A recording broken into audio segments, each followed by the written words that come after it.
नमस्कार मु सुदर्शन गिली विप्लवी कविता यूट्यूब चैनल को स्वागत जनाऊँगी।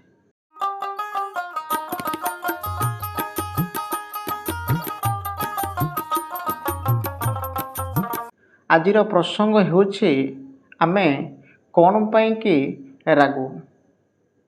राग मनुष्यर प्रथम शत्रु।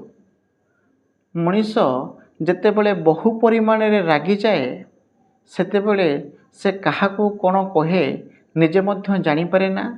निजर मानसिक स्थितिर श्रृंखला को से हरई बसे। बेले बेले निज आपणार मनीष मानू एते कटु मंतव्य दे बसे जे से आपणार व्यक्ति जीवन तमाम से कटु कथा को नहीं हुए तो आम सहित कथोपकथन मध्य हुए ना। आमे रागिबा समय हुए तो से समयटा पाई बा से मुहूर्त पाई आमे जदि नीरव रहीजिबा हुए तो आम मानकर मंगल हेब, आम मानक प्रतिपक्ष व्यक्ति मानकर मध्य मंगल हेब।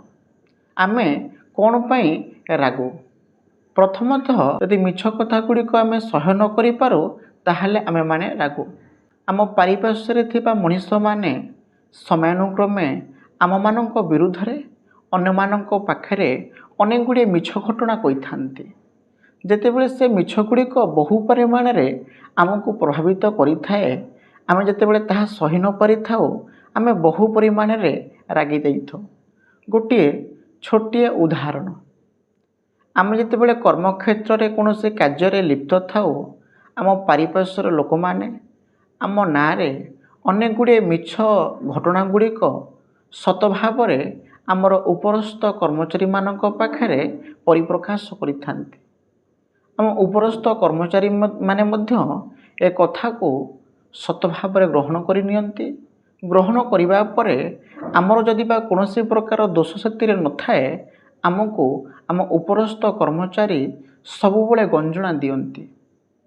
ए मिछ गुड़िक जेतेबेले बहु परिमाण रे आम मानक परिपक्ष रे असह्य हो जाए आमे सेतेबेले बहु परिमाण रे रागी जाई थाओ। द्वितीयतः आमे सत को सामना न करि पारिले रागी जाऊ। अनेक समय रे मनुष्य परिप्रेक्ष्य रे से सत को केबे हेले सामना करि पारे ना। जेतेबेले उपरस्थ कर्मचारी माने कोनोसी प्रकार भूल भटका करंती, जदि निम्न श्रेणीर कर्मचारी माने उपरस्थ कर्मचारी मानकर भूल भटका को धरि नियंती, आपण माने एई भूल गुड़िक कले ताले उपरस्थ कर्मचारी केबे हेले निम्नस्थ कर्मचारी मानकर सत घटना को सामना करि पारंती नाही।